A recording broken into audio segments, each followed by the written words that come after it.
Good morning. I'm Elizabeth Vanna Bryant. This is the Fit So Beautiful studio, and today we're going to talk about measuring for selecting your patterns. There's two critical measurements that we use when we're selecting patterns to fit us. One is the high bust, which we use for bodices, dresses, and even pantsuits.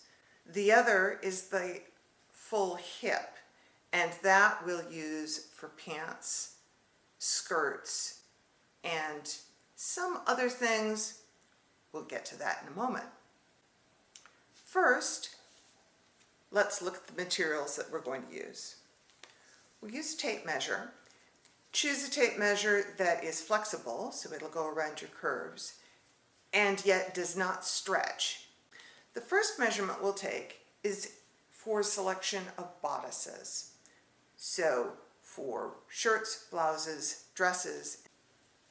So when we're taking our measurement for our bodice, we're going to take the high bust measurement.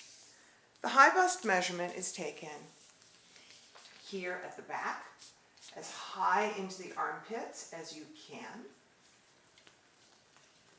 comes across the rib cage. We want it against the part of our chest that is mostly bone.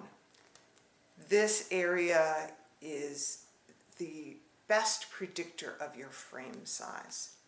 When I'm measuring people in the studio, I have them exhale, I have them stand in their natural posture, look straight ahead, and think about something pleasant. And they'll relax, and then I pull it tight, and I check the size. If you're measuring yourself, do this in a mirror so that you can see the end of the tape.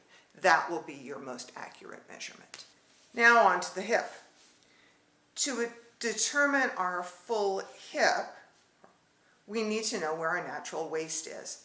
I use a 1 inch, this is actually 1 1/4 inch piece of elastic around my waist.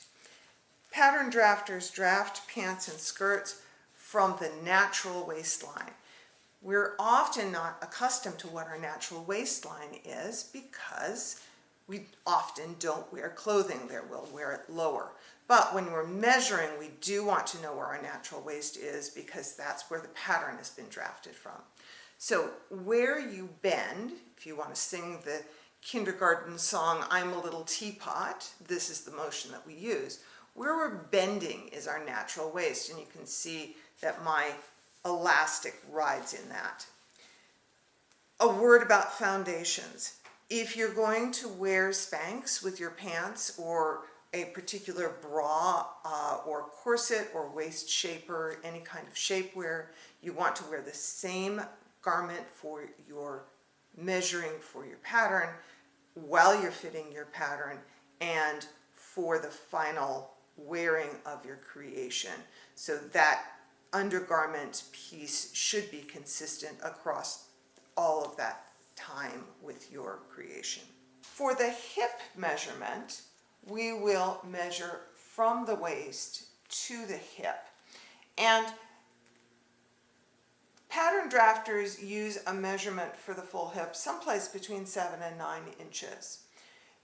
The trouble with 9 inches is that on many figures, the 9-inch hip will be down here at the crotch line or slightly below the crotch line and will change as the wearer makes these kinds of motions with their legs. So the bifurcation of the leg gets in the way of the full hip. So instead, for me, I will use the 7-inch hip. So up here on this bone that is my hip bone. And again, standing naturally, breathing out, relaxing, and drawing the tape firmly against my figure. And that's it. Those two measurements will get you into any pattern.